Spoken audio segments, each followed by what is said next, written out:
जनता में आक्रोश, बजेगी ईंट से ईंट यदि संविधान बदला गया। नमस्कार, मैं प्रवीण कुमार। युवा नव क्रांति पर आप सभी दर्शकों का बहुत बहुत स्वागत है। आज हमारे साथ उपस्थित हैं प्रोफेसर डॉक्टर अशोक कुमार सिंह जी, जो कि भारतीय ट्राइबल पार्टी के राष्ट्रीय कार्यकारी सदस्य एवं राष्ट्रीय प्रवक्ता भी हैं।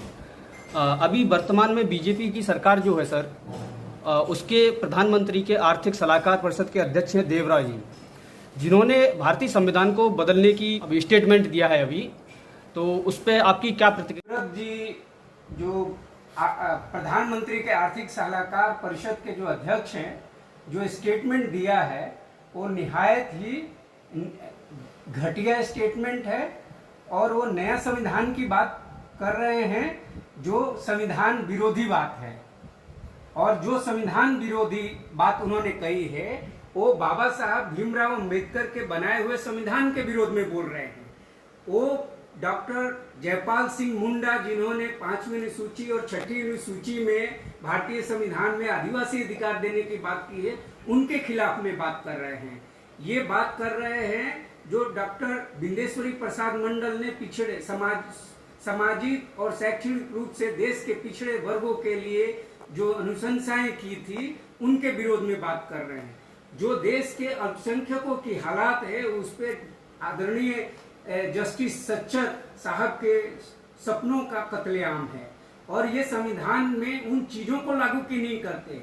इनका मकसद है एक ऐसे संविधान का, ये आज कोई नई बात नहीं है, ये आरएसएस का पुरानी एजेंडा है जो देश के सबसे बड़े अंग्रेजों के चापलूस थे और ये उन्हीं के चट्टे बट्टे लोग हैं जो नए संविधान की बात कर रहे हैं। और ये भारत के जो संविधान ये क्यों बदलना चाहते हैं, क्योंकि भारत एक लोकतांत्रिक देश है, उसके जगह पर एक तानाशाह देश लाना चाहते हैं।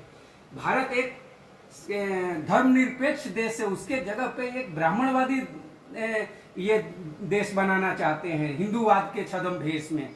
भारत एक समाजवाद संविधान है जिसको ये पूरी तरह से एक तानाशाही पूंजीवादी समाज बनाना चाहते हैं, जो हम इसका सपना पूरा नहीं होने देंगे। वो इस तरह के विचार का पूरी तरह से बहिष्कार करेंगे। और ये जो देश ये सत्ता में क्या कह के आए थे, ये आए थे कि संविधान की हम रक्षा करेंगे, हम संसद को सर्वोपरि मानेंगे, ये हम न्यायपालिका के सम्मान करेंगे और ये एक एक करके भारत की संवैधानिक संस्थाओं को इन्होंने संसद को तार तार किया है, संसद नहीं चलने दिया। संसद में अच्छे जो वादे किए थे, ठीक इनके विपरीत इन्होंने काम किया था। ये चौकीदार बनने आए थे, देश के बहुत सारी ऐसी संस्थाओं को इन्होंने बेच डाला जो सरकारी निगम थे और ये बात करते हैं। और ये जो कहते हैं कि हम नया संविधान में क्या ये करेंगे, नया संविधान में ये वही करेंगे, देश में नफरत फैलाएंगे, दो धर्मों के बीच में, दो जातियों के बीच में, दो भाषाओं के बीच में। ये नफरतवादी लोग हैं, ये लोगों को बांटो और राज करो, ये अंग्रेजों के औलाद हैं, ये देश प्रेमी लोग नहीं है। और ये झूठा इनका देश प्रेम, देशद्रोही जो भी इनको नंगा करता है, इनके बातों को, इनके दोगलेपन चरित्र को, इनके कथनी करनी को जो करता है, ये उसके खिलाफ में ईडी, सीबीआई, इनकम टैक्स पीछे लगा देते हैं। आज ये तानाशाही लाना चाहते हैं नए संविधान के, इनका ये मानसा कभी भी पूरा नहीं देंगे।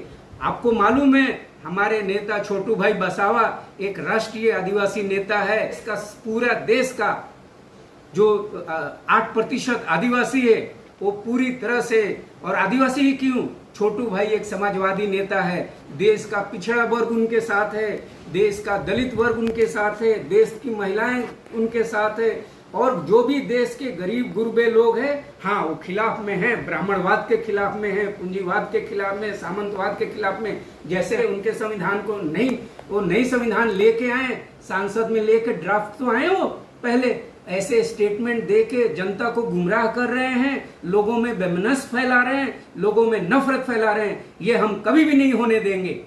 नहीं तो अभी जैसे मान लीजिए वो नए संविधान की बात करते हैं, अगर नया संविधान लागू हो भी जाता है तो उसमें जो बात करते हैं आप, कभी ओबीसी, एससी, एसटी, माइनॉरिटी, अल्पसंख्यक की जो बात करते हैं, उससे नुकसान क्या होगा सर? ये हिंदू राष्ट्र बनेगा। ये हिंदू राष्ट्र नहीं बना रहे हैं, ये ब्राह्मण राष्ट्र बना रहे हैं। ये मनुस्मृति लाना चाहते हैं। मनुस्मृति में आपको मालूम है कि मनुस्मृति का जो विधान है, मनु का जो विधान है वो क्या है? वो वर्ण के आधार पे आदमी को न्याय मिलेगा, ब्राह्मण, वैश्य, क्षत्रिय, शूद्र। तो उसके इसमें पूरी तरह से असमानता है, अमानवीयता है, और इसमें पूरी तरह से भेदभाव है, छुआछूत है, और एक समानता, भाईचारा नहीं है। इसमें नफरत है। ऊपर के लोग जो नफरत फैलाते हैं, ढोंग करते हैं, लोगों के अंदर में अंधविश्वास फैलाता है, ये वो संविधान लाना चाहते हैं। इसलिए वैसी संविधान की जरूरत नहीं है। ये संविधान बाबा साहब अम्बेडकर और देश के हजारों करोड़ों लोगों ने, जिन्होंने देश की आज़ादी के लिए कुर्बानी की है, उन सब लोगों ने मिलकर, और ये संविधान पूरे दुनिया के बेहतरीन संविधानों से ली हुई चीज़ें हैं इसमें, और जो दुनिया की universal declaration of human rights है उससे ये संविधान बना हुआ है। इस संविधान के तहत देश के सभी नागरिकों के अधिकार सुरक्षित हैं। देश के सभी लोगों के बराबर शिक्षा का अवसर, स्वास्थ्य का अवसर, रोजगार का अवसर संवैधानिक दायरे में मिलता है, और देश के जो कमजोर वर्ग के लोगों के लिए विशेष प्रावधान है। ये ऐसा संविधान लाना चाहते हैं जो ब्राह्मणवादी संविधान है, जिसमें ब्राह्मणों की श्रेष्ठता और बनियों की धन कमाने का छूट हो जाएगा। पूरी क्रोनी कैपिटलिज्म, महाजनी सभ्यता को ये लाना चाहते हैं। पूरे देश में धार्मिक उन्माद और अंधविश्वास लोगों के अंदर में फैलाना चाहते हैं। एक मानव कल्याणकारी राज इनको रास नहीं आ रहा है। ये देश को गुमराह कर रहे हैं, ये देश को बर्बाद करने पे तुले हुए हैं। ऐसे लोगों को हम बिल्कुल ही नहीं, ये नया संविधान आएगा तो देश बर्बाद हो जाएगा, देश खंडित हो जाएगा। इसलिए देश की एकता और अखंडता, और देश में धर्मनिरपेक्षता, समाजवाद और अनेकता में एकता को एस्टैब्लिश करना होगा। तो इनके जो नए पाखंडे हैं उसको खत्म करना पड़ेगा। नया संविधान इनका नया पाखंड है, नया जुमला है। नया संविधान नहीं लगा सकते। यदि ये नया संविधान लेके आते हैं, जो ब्राह्मणवादी, पूंजीवादी, सामंतवादी संविधान, हम इनका ईंट से ईंट बजा देंगे। देश में ये सब होने नहीं देंगे। हमारा पूरा, आपको मालूम है कि आज महागठबंधन और इंडिया गांव-गांव में हम लोग भी घूम रहे हैं। इनको पूरी तरह से हम एक्सपोज करेंगे। इनके ब्राह्मणवादी मंसूबे हम पूरे नहीं होने देंगे, और हम पूरी जोर से इसका विरोध करेंगे। और ये आए तो संवैधानिक प्रक्रिया से संसद में ड्राफ्ट लेके आए, ये नया संविधान कौन सा लेके आ रहे हैं, तब हम इनको बताएंगे, है ना। ये इतना आसान काम नहीं है। ये आए, हम इनको अभी 2024 के चुनाव में इनको पता चल जाएगा कि इनकी क्या हैसियत है। जी, तो जैसा कि सर हमें आपके बारे में जानकारी हुई थी कि आप प्रोफेसर डॉक्टर अशोक कुमार सिंह जी हैं, तो आपने जो पीएचडी की है सर वो आदिवासी लोगों पे की है। तो आपने आपके कैसे विचार आया कि मुझे आदिवासी लोगों के साथ मतलब उनके ऊपर स्टडी करनी चाहिए? आपने पीएचडी स्पेशली आदिवासी लोगों के मतलब उनके रहन सहन, खान पीन, उनकी समस्याओं के बारे में की है।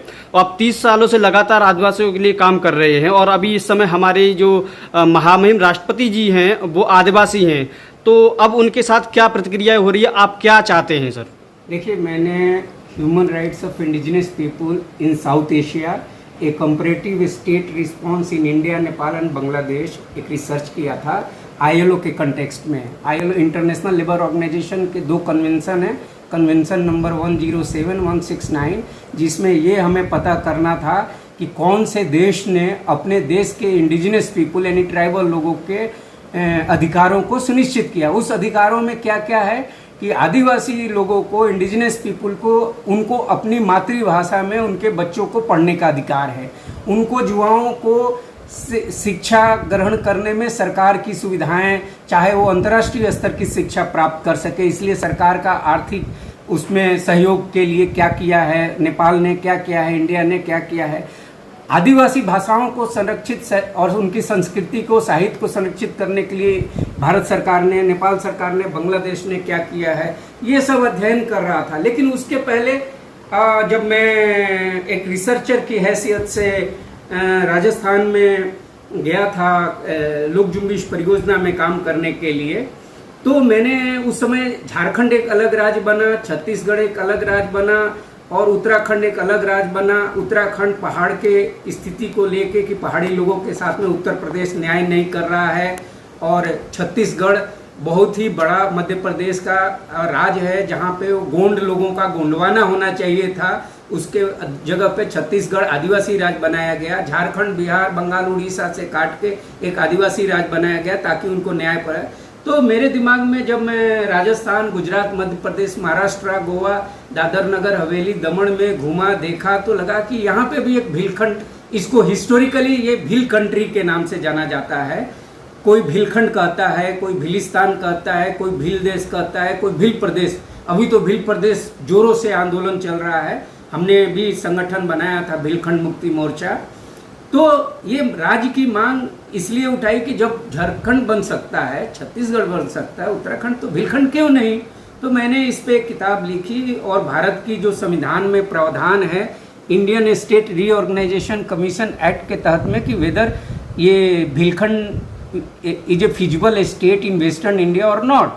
तो हमने पाया कि ये फिजिकल स्टेट है, ये चारों राज्यों के 200 विधानसभा को और 25 लोकसभा को मिलाकर एक नए राज्य की कल्पना की जा सकती है और भीलखंड नामक राज्य बनाया जा सकता है, जिसमें भीली भाषा साहित्य और अन्य आदिवासी भाषा साहित्य संस्कृति को संरक्षित किया जा सकता है। इनके प्राकृतिक संसाधनों से यहाँ का जो गरीबी दूर की जा सकती है, स्वास्थ्य की सुविधाएं, यहाँ के जो फॉरेस्ट है उससे ट्रेडिशनल हेल्थ सिस्टम को मजबूत किया जा सकता है। यहाँ के स्थानीय संसाधनों से यहाँ के नवयुवकों को रोजगार दिया जा सकता है और यहाँ पे 70% आबादी जो आदिवासी समाज के हैं, तो इनको राजनीतिक रूप से सशक्त किया जा सकता है। ऐसा बात मेरे जब दिमाग में आई और मैं इस बात के लिए कन्विंस हो गया, तो मैं आदिवासी समाज के कांग्रेस, बीजेपी और जेडीयू के सांसदों, विधायकों के पास में गया, उनसे कहा कि साहब एक अलग राज्य की मांग करनी चाहिए। तो उन्होंने कहा कि साहब हम तो कांग्रेस, बीजेपी है, यहाँ पे तीसरा तो कोई दल, यहाँ जेडीयू कुछ जगह पे जीतता है लेकिन ज़्यादा नहीं ताकत है, तो और ये लोग हमें सुनते नहीं हैं। हमने सवाल उठाया तो हमको निकाल के भेज दिए, है ना। ऐसा उनका क्या नाम है, दिलीप सिंह भुरिया साहब का कहना था। तो इस तरह से भीलखंड की लड़ाई हम लोग एक अलग राज्य की मांग करते आ रहे हैं। आज तो नौजवान खड़े हो गए हैं पूरे भीलखंड के भील प्रदेश लेने के लिए। उसी तरह से भीली भाषा को 8वीं अनुसूची में शामिल करने के लिए राष्ट्रपति को भी ज्ञापन दिया गया है, राज्यपालों को ज्ञापन दिया गया है और इस तरह से ये काम चल रहा है ना। और इस पे हम आपको मालूम होगा कि बीटीपी गुजरात में 2 विधानसभा में पहुंच चुकी है, राजस्थान के 2 विधानसभा में 2 विधायक वहाँ के विधानसभा में पहुंच चुके हैं और राजस्थान, मध्य प्रदेश और महाराष्ट्र में हमारी काफ़ी अच्छी स्थिति है। और हम लोग कोशिश कर रहे हैं कि अपना दल और अपनी सरकार और अपना राज्य बनाए और इसके लिए संघर्ष जारी है और ये जारी रहेगा। और हमारे जो नेता हैं छोटू भाई बसावा, उनको पूरे देश के 200 विधानसभा जो आदिवासी क्षेत्र है और 25 लोकसभा में एक बहुत बड़ा ब्रांड है और आने वाले समय में आदिवासी राज्य बनेगा और छत्तीसगढ़ की तरह ही एक आदिवासी राज्य बनेगा, मुख्यमंत्री भी आदिवासी बनेगा।